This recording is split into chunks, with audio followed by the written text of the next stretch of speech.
एक दिन स्कूल में नई टीचर आई और बच्चों से बोली, बच्चों आज मेरा स्कूल में पहला दिन है, इसीलिए सभी बच्चे मुझे अपना अपना नाम बताएंगे। सभी बच्चों ने अपना अपना नाम बता दिया और फिर टीचर ने बच्चों से पूछा, बच्चों तुम में से कौन सा बच्चा पढ़ने में सबसे ज्यादा होशियार है। तभी रोशनी नाम की लड़की खड़ी हुई और टीचर से बोली, टीचर मैं इस क्लास में पढ़ने में सबसे ज्यादा होशियार हूँ और इस क्लास की मॉनिटर भी हूँ। टीचर रोशनी से बोली, बेटा तुम इस क्लास की मॉनिटर हो तो तुम्हें जरूर पता होगा कि क्लास में सबसे ज्यादा शरारती बच्चा कौन है, मुझे उसका नाम बताओ। आओ, रोशनी टीचर से बोली। टीचर क्लास में सबसे ज्यादा शरारती पप्पू नाम का लड़का है। मैडम ने पप्पू को खड़ा किया और कहा, पप्पू मैं तुम्हारी नई टीचर हूँ, मैंने गधों को भी इंसान बनाया है, इसीलिए आज के बाद तुम मेरी क्लास में शरारत नहीं करोगे। तभी स्कूल की छुट्टी हो गई और अगले दिन पप्पू स्कूल में एक गधा लेकर आ गया। मैडम पप्पू से बोली, पप्पू तुम ये गधा क्यों लेकर आए हो। पप्पू मैडम से बोला कुछ ऐसा जिसे सुनने के बाद मैडम पढ़ाना ही छोड़ दी। आखिर पप्पू ऐसा क्या बोला, ये जानने से पहले कल आपको कोई बहुत बड़ी खुशखबरी मिलेगी। अगर आपने 3 सेकंड में चैनल को लाइक और सब्सक्राइब किया तो।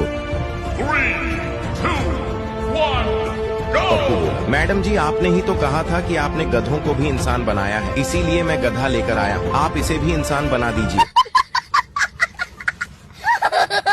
एक दिन स्कूल में नई टीचर आई और बच्चों से बोली, बच्चों आज मेरा स्कूल में पहला दिन है, इसीलिए सभी बच्चे मुझे अपना अपना नाम बताएंगे। सभी बच्चों ने अपना अपना नाम बता दिया और फिर टीचर ने बच्चों से पूछा, बच्चों तुम में से कौन सा बच्चा पढ़ने में सबसे ज्यादा होशियार है। तभी रोशनी नाम की लड़की खड़ी हुई और टीचर से बोली, टीचर मैं इस क्लास में पढ़ने में सबसे ज्यादा होशियार हूँ और इस क्लास की मॉनिटर भी हूँ। टीचर रोशनी से बोली, बेटा तुम इस क्लास की मॉनिटर हो तो तुम्हें जरूर पता होगा कि क्लास में सबसे ज्यादा शरारती बच्चा कौन है, मुझे उसका नाम बताओ। आओ, रोशनी टीचर से बोली। टीचर क्लास में सबसे ज्यादा शरारती पप्पू नाम का लड़का है। मैडम ने पप्पू को खड़ा किया और कहा, पप्पू मैं तुम्हारी नई टीचर हूँ, मैंने गधों को भी इंसान बनाया है, इसीलिए आज के बाद तुम मेरी क्लास में शरारत नहीं करोगे। तभी स्कूल की छुट्टी हो गई और अगले दिन पप्पू स्कूल में एक गधा लेकर आ गया। मैडम पप्पू से बोली, पप्पू तुम ये गधा क्यों लेकर आए हो। पप्पू मैडम से बोला कुछ ऐसा जिसे सुनने के बाद मैडम पढ़ाना ही छोड़ दी। आखिर पप्पू ऐसा क्या बोला, ये जानने से पहले कल आपको कोई बहुत बड़ी खुशखबरी मिलेगी। अगर आपने 3 सेकंड में चैनल को लाइक और सब्सक्राइब किया तो।